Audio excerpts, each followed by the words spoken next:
next year if they get all their guys back, the people that were injured this year. And how about Samkon Gado? R.W. McCorners can't catch him.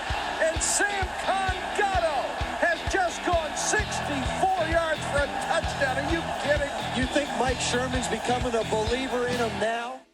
Hey, welcome back to the Bullpen Sessions podcast. I can't tell you how excited I am for this one. This one, if you're a Packer fan like myself, born and raised in the Cheese State, this is going to be a special episode you want to hear because, as I have said before, this podcast is dedicated to interviewing former college and pro athletes who had a lot of success on the field, but are also having a lot of success in a different field after the sports career is over. And today's episode may be the pinnacle of that. And I've got none other than Dr.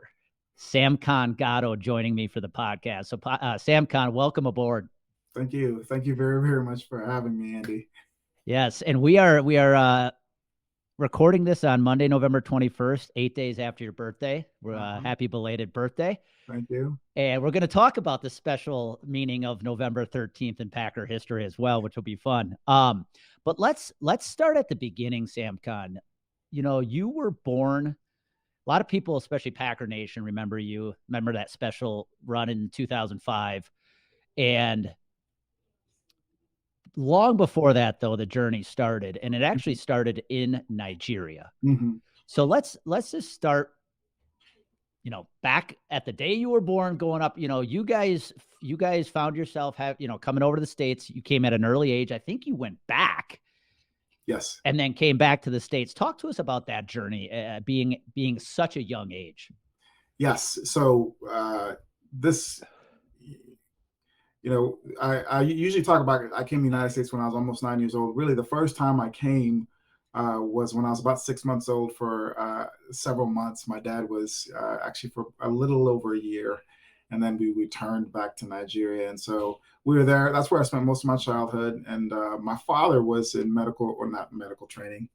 My father was in seminary training, and he had this wonderful opportunity come up where he was given a chance. He was given a scholarship to the Columbia International University in Columbia, South Carolina, which was my hometown. And he came to get his Master's of Divinity and eventually his doctorate, but left my mom and my three sisters at the time in Nigeria. For about 2 years, our family was apart. But my father was attending a church, and they were aware of my dad's situation, and it just felt like that was just wrong, that his family was, 6,000 miles away in another part of the world. And so they made that right. They just a generous donation from that church, and they were able to raise up funds for us to come. And so we joined them in 1991 and have been here more or less ever since. And so that was my introduction to the United States. I remember seeing Dad for the first time after not seeing him for 2 years. I remember being at my sister and I were at a boarding school in Nigeria. And so even when we were in Nigeria, we were away from my mom and dad, and our family was just kind of all over the place. And it was just great to be back together as a family again. That's awesome. What was it like? I mean, at first, obviously, your true first visit over to the States here, you may not remember being so young, but when you came back and you were almost 9 years old, what was that like? What was life like? How do I want to say this? Adapting from living in Nigeria to now you find yourself living in the United States. Yeah, it was hard. I remember in Nigeria being there.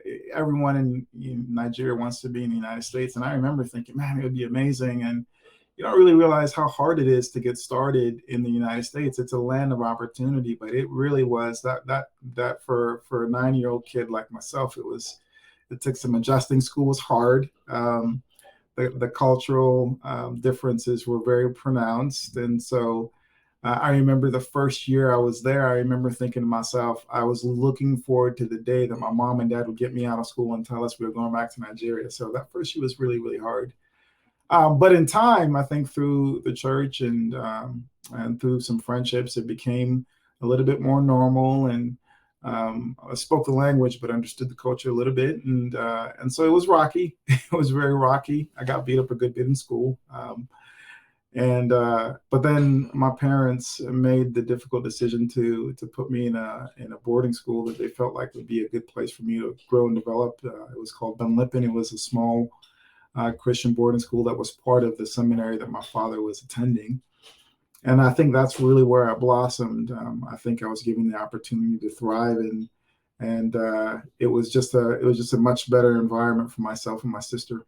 We're talking offline about, the fact there's about 200 million, roughly 200 million people living in Nigeria, and there's about 350 million here in the United States. Give people a perspective of geographical size comparing Nigeria to the United States. Yes. So Nigeria is roughly the size of Texas, Oklahoma, and Louisiana. So it's still, I mean, it's not a small piece of land, but compared to the United States, which is one of the biggest countries in the world by mass, it's pretty small. But it has about 2/3 the amount of people in America. So it's the most populous country in Africa. It's one of the most populous countries in the world.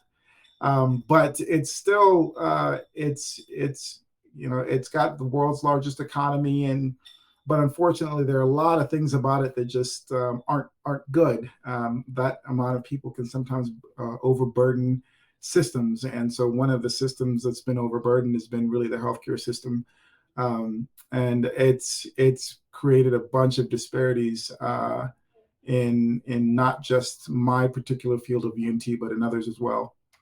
And we're going to talk about that. Obviously, the work you're doing today as an ENT surgeon and the work you're doing to build Jonah's Inheritance, which is just fascinating to me. But so as you were growing up here in the States, when did football first become a part of your life? Yeah, football. So pretty soon after I came to the United States, I played after church and with my friends. Just in the yard without really any equipment. But I remember around at that time, the main sport that I loved and was really soccer, and that's obviously understandable with the World Cup going on. It's just the international sport. But then as I began to assimilate into the culture, football became obviously a big part of that. And all my friends were playing it. And I wasn't the fastest, but I was one of the faster guys. And so that obviously just gave me an advantage. And I just enjoyed playing it because my friends were playing it, and I happened to be halfway decent at it. And so it wasn't until 7th grade when I really actually had the chance to play. And at that time, my father was visiting Nigeria, and he was adamantly against me playing football for, his concerns, just safety, and it was just foreign to him. And but he reluctantly let me play. And well, I mean, I was on the team, but I really didn't play much that year. And then that was my introduction, 7th grade. So I the following year I came out for the team again. I got to play a little bit more, and I did a little bit better, actually a lot better, because I actually was playing this time, and then it just began snowballing, and my love just continued to grow. That's awesome. And I think if I have it right, you were a three sport athlete in high school, right? Football, Yep. basketball, baseball. Yes. Actually, no. Football, basketball, soccer, and track. So soccer and track. Okay, I had that wrong. When did you realize? Because by the time it was all said and done in high school, you were an all-state running back. When did you realize? Was there a moment that you realized you had an opportunity to play football at the next level, at the collegiate level? So my junior year, I had a good year, but I was at a small school, and so it was hard to really know how that year stacked against my other competition. And so it wasn't until my senior year, having another year when I actually started getting recruited, that I began thinking to myself, I may actually have a chance to do this at the next level. And so of course, every kid's dream was just to play at the best level. At the time was Florida State. I wanted to go to Florida State, and they were the perennial. They were what Alabama is now. Actually, well, I mean, they were good, but maybe not 7 national championships good. But that opportunity presented itself with really a bunch of 1AA schools, and or FCS schools as it's known now. And I had a handful of offers, and one of them was to Liberty University. And so it really wasn't until I actually started getting recruited my senior year that I actually thought that I had a legitimate chance of playing. Yeah, and of course, history shows Liberty ended up making the move up to FBS, and they've even had success at the FBS level, spending a few weeks in the top 25, which has been really cool to see. Something you said I want people listening in to hear, though, especially if you have kids, if you're a parent with kids playing sports, you didn't get truly recruited until your senior year. Mm-hmm. And I think today, especially in the recruiting world that exists today, and especially in high school football, just because you're not getting recruited as a sophomore or junior doesn't mean that you don't have a chance to play at the next level. All it takes is somebody to see you at the right time. Correct. Would you agree with that? I couldn't agree more. I feel like I'm the poster child for that, for that principle. It wasn't, I think working hard and growing in the quiet, and being prepared for that moment, never really knowing when that moment will come, but when it does, just being prepared is one of the most important things that's proven to be true in my life. And that just didn't happen from high school to college. That was the same thing from college to pros. It wasn't until really the end of my senior year as a professional, as a college kid, that I actually got that I was on anybody's radar. It took the right person seeing me, and granted, it wasn't necessarily what I was hoping for, and I wasn't ready to play at the level that I wanted to play, but the opportunity I got was the one that I took. And so that, continued to leave the door open for other opportunities. And before I knew it, at the end of the day, I found myself in a position, with the grace of God, to be able to play professional football. Yeah, no, I took a similar road in college baseball. Didn't get recruited all that much. In fact, going into my senior year, I only had one scholarship offer, which was to a Division II program. And I got seen very late my senior year, which gave me a chance to play Division I baseball. But to your point, how many kids we see today that maybe didn't even excel in high school, but they hit college, somebody sees them, they get that one shot, and then they blossom. That's where I think the transfer portal has actually been a good thing, is when you get a kid who does blossom in college, he or she now may have a chance to transfer up because they're competing at a whole different level now. So for you go to Liberty, and at the time was a division, an FCS school. But here's what I love about the NFL. How many guys you have seen go on to play at the NFL level from the FCS level? Oh, I mean, to say it's not a handful. I mean, it's buckets. Specific organizations that really pride themselves in being able to find people that are at that level. I think of the Patriots. The Patriots are, they're perennial Super Bowl champions, and they don't care. They will play whoever gives them an opportunity to win, and they don't care where that person comes from. So I think they have on their team a person who wasn't even, I think he was Division III or NAI or something to that effect. So at that point, it doesn't really matter. It's the results. And I think if you continue to develop yourself and put yourself in a position to produce some of those results, you will get that chance more often than not. Yeah, and I think, and correct me if I'm wrong on this statement, but I think a lot of guys who are playing at the FCS D2, D3 level, they come with a chip on their shoulder too, because they remember at some point somebody didn't see them, right? They weren't recruited as highly as touted as maybe that kid that went to Alabama or Clemson. So you have an amazing career at Liberty, yet you don't get drafted. And then the day comes, you have a shot with the Green Bay Packers. It's 2005. Walk us through that, because that had to be a very special time in your life when all of a sudden you realize, even though you're not drafted, you still have a chance to make it at the highest level. What was that like for you? Yeah.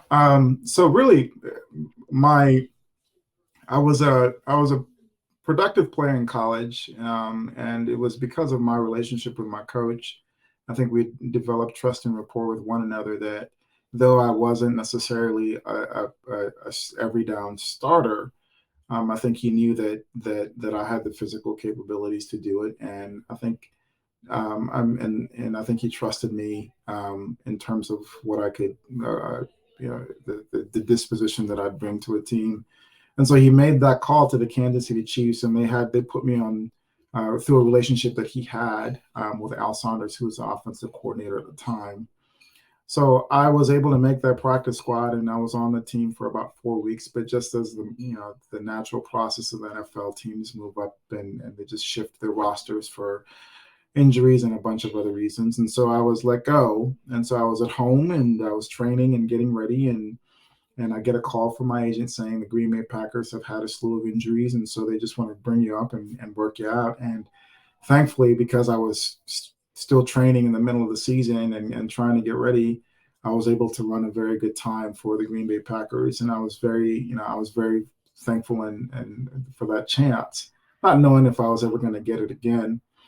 And so they put me on their practice squad, and then through a slew of injuries, I mean, Ahman Green went down, Najee Davenport went down, and Tony Fisher had a broken rib or a cracked rib that caused him to miss a game. And Rashard Lee was a starting running back at the time, and so they had no others, and so they brought me up from the practice squad to back him up. And through a series of unfortunate circumstances for Rashard Lee, I was put in the game, and I found myself just playing against the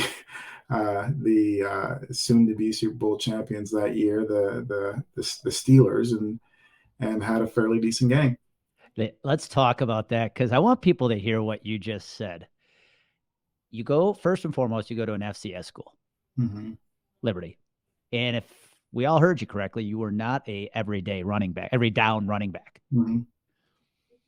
Now you have a shot at the NFL, but you're put on the practice squad, which right there, very few people get that chance. Mm-hmm. Mm-hmm. But you're behind 4 running backs: Ahman Green, William Henderson, Tony Fisher, and Rashard Lee. Mm-hmm. Now, anybody who's a Packer fan that's listening to this remembers all 4 of those names. Yeah. But here, all of a sudden, you find yourself, through unfortunate circumstances for the others, in the backfield, staring down one of the best defenses at the time. Yeah. What was that like, that first time you ran on the field? And here you are behind. I'm going to say something. I can't believe I'm asking. Favre was still the quarterback, correct? Correct, yeah. Favre, one of the greats, the legends, is behind center, and you're behind him. That first play you came in, what was that like?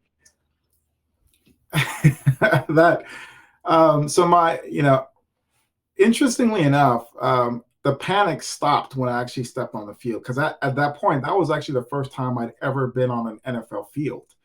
So I was injured for training camp with the Kansas City Chiefs, and I never played a down in the preseason.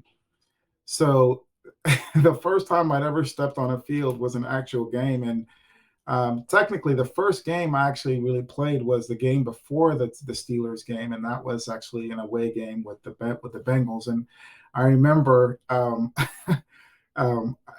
Brett Favre knew I was wet behind the ears, and a pass protection was called, and I remember thinking to myself, I know what my assignment is, but and ideally you're not really supposed to kind of give away assignments, because that cues the defense in as to what the blocking scheme is. Well, I think Brett Favre didn't necessarily know or trust me, and so right before the snap, he literally points out who I'm supposed to block, and I was like, what?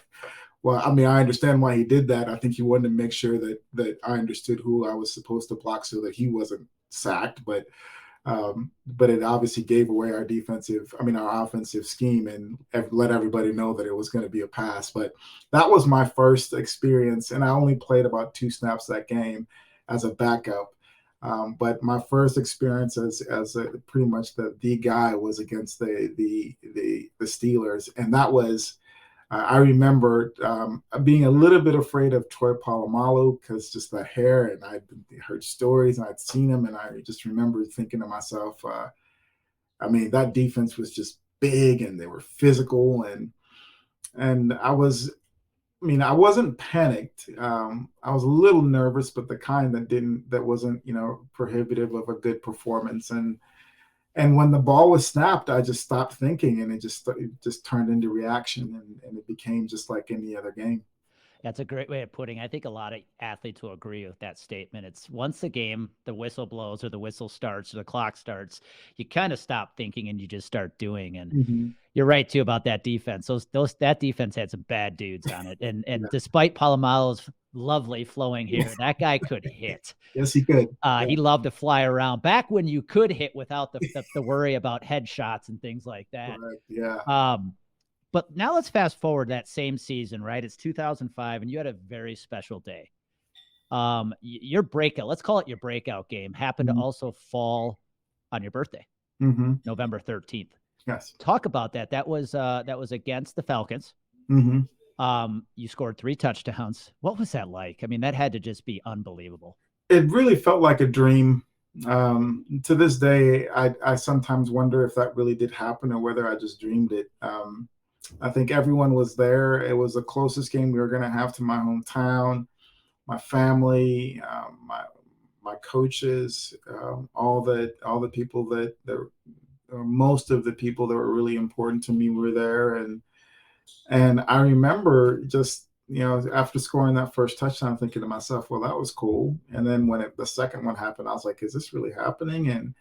And at that point, this was, I'd played a couple games before. And so now it was starting to seem, the game was slowing down for me considerably. And to this day, I couldn't believe it was happening. And I'm not sure I'll ever have an experience like that again in my life. So this is the point of the episode where a Packer fan listening in says, all right, Samkon, I got to know that first touchdown, that first attempt at the Lambeau leap. What was it like? It was, so my first touchdown or my first attempt at the Lambeau leap was not until a few weeks later.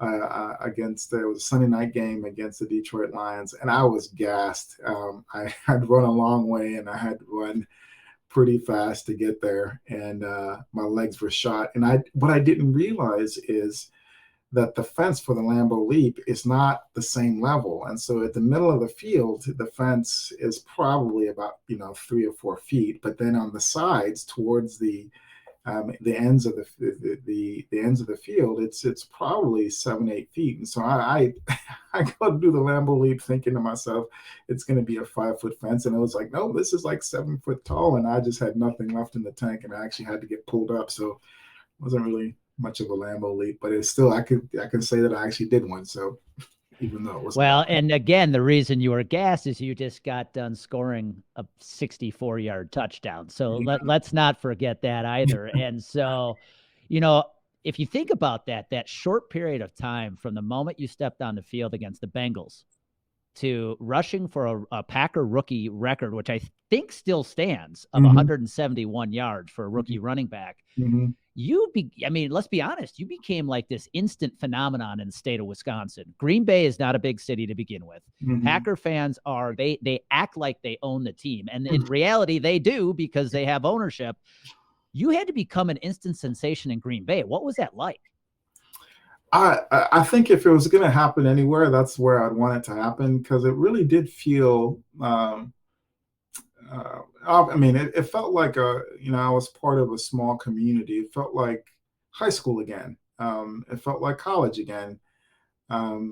It was special. It was meaningful. I really, to this day, love the Green Bay Packer fans just because there's something about them that's a little different.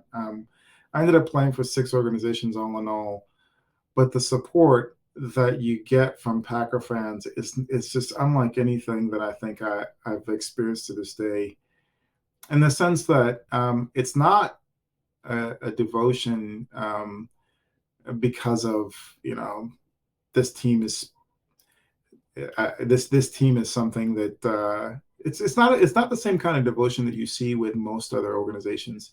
There's a much deeper level of commitment to it, and so it's not good win, lose, or draw. The same level of commitment is there, and fans love and are endear themselves to players. And I think it was just, I don't know, it's hard to explain into words, and even now I'm searching for the way to describe it, but it really just felt like um, I was part of a small community that was rooting for me.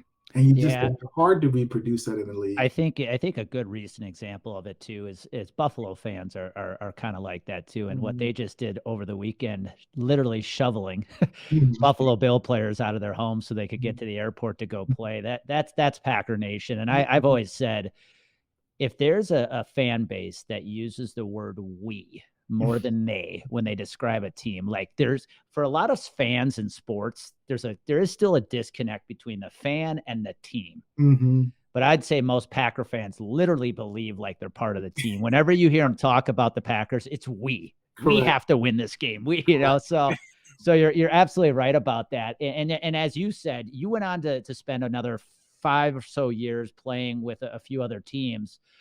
And Samkon, you and I could sit here and talk about your Packer career for the rest of this episode, but that would be doing injustice to what you're doing today. And what I really want to know, and we'll talk about this, is the lessons you learned making it to the highest level on the football field, how they have helped you today. Because what you did when you realized your NFL career was over, I think a lot of athletes, whether it's college or pro, when that sports career is over, they don't know what to do next. Mhm. You had a clear plan of what you wanted to do. Talk about that a little bit.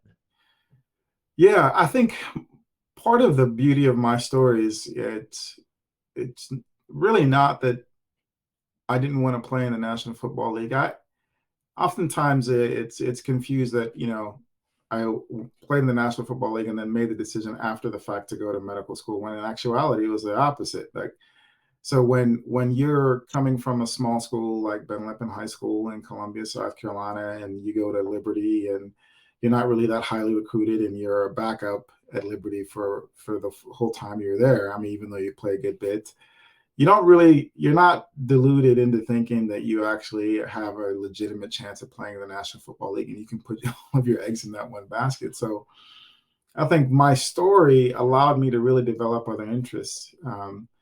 And I'd known for some time that I'd wanted to go to medical school, or I wanted to become a doctor, and so I had been working towards that end. And so the pursuit for the National Football League was only something that I did because I could still do both, and without sacrificing the other. And so the NFL was such a welcome opportunity. I was prepared for that, but really I was preparing for life as a physician. And so when the opportunity to play for the Packers really opened the door for me to play, 4 more years, I I couldn't turn that up. I couldn't turn that up, and medical school was always going to be there. And so when it was over, it was great because at that point the groundwork was already laid for me to pursue medicine, and that's what I did. And I'm so thankful that was there. That long before I ever started playing football, that there was a purpose beyond the game itself, and it really added so much color and richness to my NFL experience, knowing that at least it wasn't just for this time in my life, that this was actually going to serve as a springboard for other things as well. I like that. I'm curious to know, today we know you as Dr. Samkon Gado, ENT specialist, ENT surgeon. And when you were, going through med school, going through all that, did you ever have a challenge, because you had established a brand at this point as, oh, that's the NFL guy. Mm. Did that impact you at all as you were going through med school and then Oh yeah. becoming a doctor? Because you may have had that thought, like, I get it, guys, but I'm a doctor today. Mhm. Did that impact you at all, being the former athlete, now physician? It did, in good and bad ways, to be honest. It really was helpful in the sense that a lot of times with medical school and training and picking specialties, really it's so competitive that oftentimes you really have to find something to stand that separates your application from others. And so I think it really helped in that sense that for ENT especially is a very competitive specialty, and I think the fact that I played in the National Football League really did help that. I'm not denying that, and but then at other times, I think one of the things that you learn in medical school is that that you will make mistakes, that you will come to the end of yourself. You work long hours, and you're extremely fatigued. And one of the benefits of that is that you learn, like, I mean, sports teaches you how to just endure physical suffering. um, but sometimes it really does hurt, and when you think, man, I don't want to just be viewed as a football guy, that's just here, and really has nothing else to offer. It's really hard to shake that in some circles, but I think for the most part, I was able to. I mean, I think you typically, once you get to know somebody, you stop seeing all the things that color them, that make them who they are. I remember the first time I met Brett Favre, I was like, man, that's Brett Favre, 3-time MVP, former, Super Bowl champion. Like, I remember being starstruck, but then the more time I spent with him, I was like, man, that's just a really cool guy. And I just really like that dude, not because of anything else. And you just don't see those things. You see the person. And so I think in time that ended up happening. That's a good point. Really good point. I think a lot of people realize that once they get to spend time with somebody who they may have put up on a pedestal before they ever met them, they just realize there's another human being. Mm-hmm. And a side note question I'd love to know: what's tougher, 4 quarters in an NFL game or a shift in residency? Residency by far. I mean, I guess so. I think there's nothing to playing in the National Football League was to some degree a little natural. There was not as much thinking involved. For at least the position that I played was really, reactive. You either could or you couldn't. And so, yes, there was hard work involved, but ultimately, I think a lot of things that you needed to play in the National Football League, like God had to give you. And thankfully I had some of those things. Um, but I guess being a physician, I think to me that seemed the most unnatural. I think for the sheer volume of what you have to understand to be able to take care of somebody without harming them, and the pressure that's there, and knowing that, hey, this first down is not truly a matter of life and death, really does help me sleep at night. But knowing that this incision really is truly a matter of life and death, or this medication is truly a matter of life and death, and I mean, I think that changes. That was much harder for me. But I will say that the pressure that you dealt with, or the techniques that you need to deal with the pressure, that you have in the National Football League, were really helpful in helping me transition to those moments in medicine when they were filled with pressure. That's a great way of saying it. You were a gift to a lot of Packer fans for a couple seasons. Mm-hmm. But what I would like to spend the rest of our episode talking about as a gift, you're trying to bring back to the nation you're from, Nigeria, Mm-hmm. and the healthcare or lack thereof that's provided in that country. Let's talk about Jonah's Inheritance. Sure. I think it's absolutely fascinating what you and your sister, that Ruth is your sister, correct? Correct. She is. Are doing with Jonah's Inheritance. Let's start with what is Jonah's Inheritance, and then I'd love to get into a conversation just again about the healthcare that you provide and you see here in the States, and how that compares to the healthcare currently being provided in a country like Nigeria, because I think a lot of Americans just don't have a good perspective of it. Yeah. So it has long been my desire to not just be a doctor, but to be a doctor in my home country. And I never really understood what that would look like till about 2018 during my residency. I spent about a 1-month rotation working at a hospital in Nigeria, and really getting a good look at, or I would say a better look at what the situation looked like on the ground, and what I saw was that you had a really, really bad system, but within that bad system, you had people who were really, really good and who were capable of making the system better. But it's so hard to make a system better when it's so broken, and sometimes it just requires starting something new. So I met some amazing physicians, people that were far better skilled than I was, and but yet who were, making do with really, really limited resources. And so we formed the Jonah Inheritance, which is really it's a play on several different things. We are my worldview and is governed by my faith in Jesus Christ. And there's a reference where Jesus Christ calls himself another iteration of Jonah. And so there's a story in the Bible of Jonah and the fish. But the idea behind Jesus Christ referencing himself as and calling himself Jonah is that he's saying that people's greatest need is ultimately me or God, not so much healing their bodies. But then the Jonah Inheritance also has a separate reference in that Jonah is my mother's maiden name, and Gado means inheritance, my dad's last name. And so my sister and I are the Jonah Inheritance because we are both the legacy of mom and dad, and so their names are form the actual organization itself. And so our goal is to partner with the Nigerian physicians and create a system and an infrastructure for them to actually apply their skills and their trade. And we're doing this by essentially providing the facilities, providing the space, and providing the system for them to actually take care of these patients. And I think we can be one physician at a time, one community at a time. I think we can actually change the narrative. And so my goal is ultimately to go back there and to do this long term. And so we've actually purchased about 30 acres in the capital city of Abuja, and we're building a medical center there. And we're in the process of raising funds. We've partnered with two other physicians that are there, and some other para health professionals, a pharmacist and a chemist.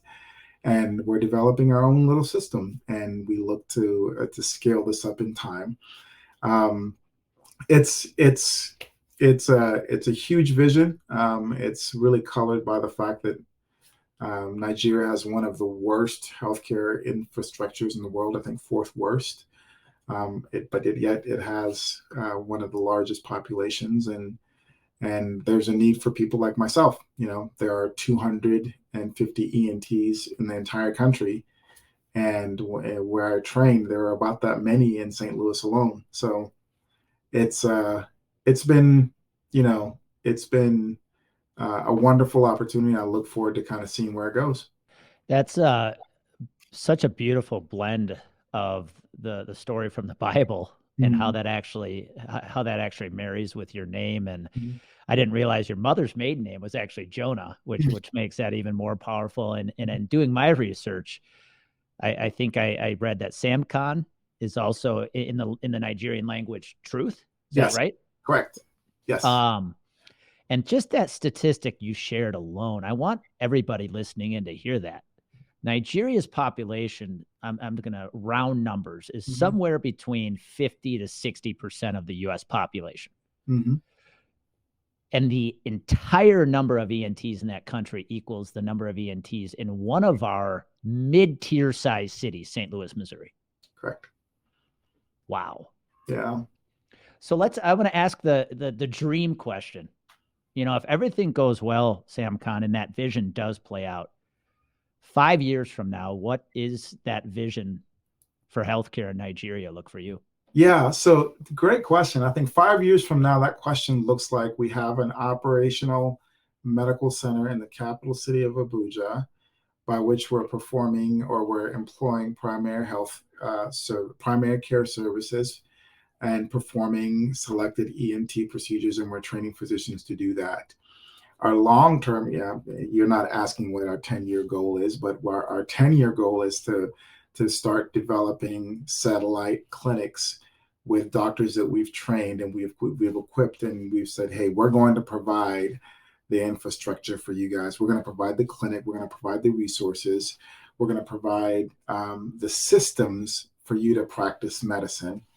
And we're going to incentivize you to do this by allowing you to keep the certain percentage of what you make.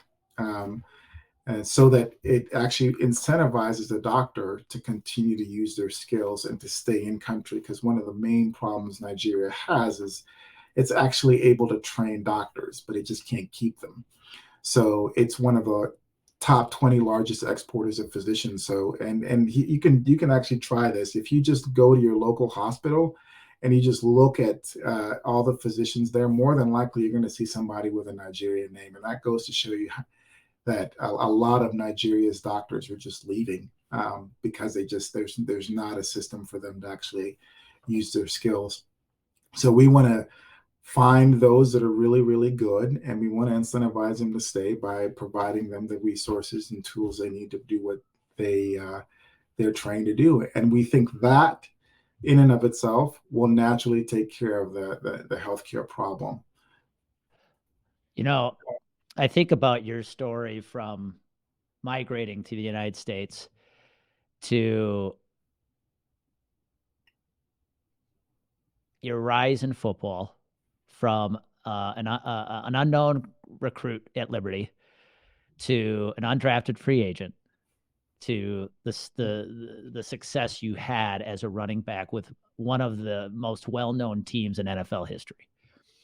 And you're sitting here today saying, this is my vision to build this facility in Nigeria. If you can have the same drive you had as that athlete, Samkon, I have no doubt you're going to build this facility in Nigeria. Oh, well, thank you so much. And my question for you, though, more importantly, is for the people who are listening in, I mean, to help make this vision a reality, how can we, the community, the people who know you and know your story, help support this? What is the best way to do that? Yeah, thank you so much for asking. Really, the best way to support, right now we're in the process of a capital campaign. So we need about $15 to $20 million to build the facility total, which is actually not that much for the kind of facility we're talking about. But our first step right now is we need about $40,000 to build a wall. So we have a property, we have about 27 acres. And in Nigeria, before you start doing any kind of construction, you need to secure it. You need to put a wall around it, 27 to 28 acres. And so that's a pretty big wall. And so we are trying to raise about $40,000 to put that wall up. And then ultimately our long-term goal is to raise about $15 to $20 million to build this facility. And really we think that that's going to be more than enough to actually get us started long-term. But we trust that there are enough people out there who have a heart for it. And we're going to take our time. The approach we're taking is the long-term approach. I may not see it in my lifetime, and that is okay. But we're going to continue to work until we see it come into fruition. That's the definition of a vision, something is probably going to outlast your lifetime. Mm-hmm. And I want to apologize. I used the word migration. What I meant was misappropriate use of words. I just sat there going, what did you just say? So I apologize for that. No. But if somebody did want to support this, is listening, they say, okay, how do I support this financially, Samkon? What is the easiest way to do that? Yes, the easiest way to do that is go to the JonahInheritance.org, the Jonah, Jonah, Inheritance, usual spelling, .org, and feel free to give there. If not, you can also email me at skgado@thejonahinheritance.org as well, and I'd be happy to talk to you about that. Awesome, and we'll put that in the show notes. My last question for you is the question I'd like to ask everybody.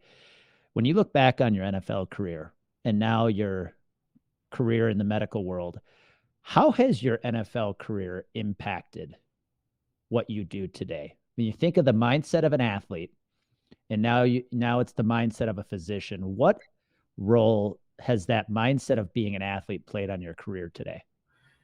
Yeah, I've been asked that question before, and it's so hard to answer that in the time that I'm given. because there's so much. The first two that come to mind is, like I said before, I think my faith is really a big part of what drives really everything. And for me, it's always been with the mindset that there that whatever good comes from me, I can is it's not it's only given to me by God Himself. And so it's allowed me to kind of walk this line between having a confidence to be able to do certain crazy things like, want to play in the National Football League, but yet still understanding that, hey, you didn't get here by yourself. There were parents, there were coaches, there were friends, there were so many people that God brought into my life to allow this to happen. So that vision, seeing something as special as playing for the Green Bay Packers, has given me the confidence to dream even bigger and crazier things like this medical center. And it's allowed me to think to myself, yes, I can dream and envision something like this, understanding that, yes, if I work, that could potentially happen, but it's not going to happen by myself, by just my hands. God is going to need to bring people. He's going to need to bring situations to actually help this come into fruition. Another thing is really the focus that it takes to do something at a high level. I think one of the beautiful things about the NFL, which can be really harmful and to some people, is the idea that at the end of the day, results matter. Your intentions are great, but if you don't get that first down, if you don't score that touchdown, it doesn't really matter what you intend. What you do matters. The outcome is in certain times in life really makes a difference, and that's really helped me understand that, especially transitioning to medicine, when sometimes it doesn't really matter what you intend. Like if a life is on the line, you just have to tie that knot, or you have to prescribe the right medicine. And I think applying to the Jonah Inheritance, I think the desire to see this medical center is good, but falling short is really not an option. People are dying. People need Jesus, and people need health, and so the results matter. And so whether it happens through partnering with people here in the United States or finding other ways to do that in a way that's honoring, I think at the end of the day, it needs to happen. And so we'll make it happen as best we can. Well, I want to thank you for taking the time to come on today, because, a great way to wrap this up is thinking about your NFL career, the impact you had in football and you're having in medicine today. When you were playing in the NFL, Samkon, you impacted, a nation of fans for 3 hours on a Sunday afternoon. But like you said, not life and death. Intention didn't matter. You had to produce. But at the end of the day, the impact you had was to give people, I hate to say it this way, but an escape from everyday life to watch something they love, right? Yeah. Today, you are literally trying to impact the future healthcare of an entire nation. Yeah. Put that into perspective. They're not even one and the same. Yeah. Yeah, you're right. I guess making, really ultimately both, in one sense, you could say they're not one and the same. In another sense, you could say that they are. So it's ultimately meeting people's needs, right? I think football is a good thing. I think as a Christian, I think God loves football for what it does, what it can do in so many people's lives, from the players to the fans. And so ultimately we're talking about fulfillment, right? We're talking about joy. And so in the United States, thankfully, we have a good healthcare system, even though it's not the best, but relatively speaking, it's good. And so now people can afford to enjoy other things like a game. And Green Bay is a great example of how a team can bring fulfillment and joy to somebody's life. And so in Nigeria, there isn't a good healthcare system there. And so in that context, I think bringing fulfillment and joy to people's life is providing a system that is stable and is good. So in that sense, I would say they're both one and the same. Not necessarily, in the grand scheme of things, I think being being healthy is better than having a winning season. But I think at the end of the day, I think both things are good. Yeah, you wrapped it up better than I did. What you just said was both provide a lot of joy. Mm-hmm. If it's joy for a couple hours on a Sunday afternoon, or if it's joy by saving one's life, Mm-hmm. giving somebody the health they have dreamed of having, you Mm-hmm. bring joy to people's lives, and you've done it in both of your careers. So from one Packer fan to, I'm sure, tens of thousands of others, we want to thank you for that. Absolutely. Such a joy to be with you. You bet. And so, Samkon, one more time, thank you. Mm-hmm. For everybody else listening in, go check out. We're going to put more information about Jonah's Inheritance in the show notes. If you've got the financial means to support this, I think it's an unbelievable initiative to be supporting. So, Samkon, thank you. Thank you. Everybody else, go bring as much joy as Samkon is to people in your life. Thank you so much. Really appreciate this.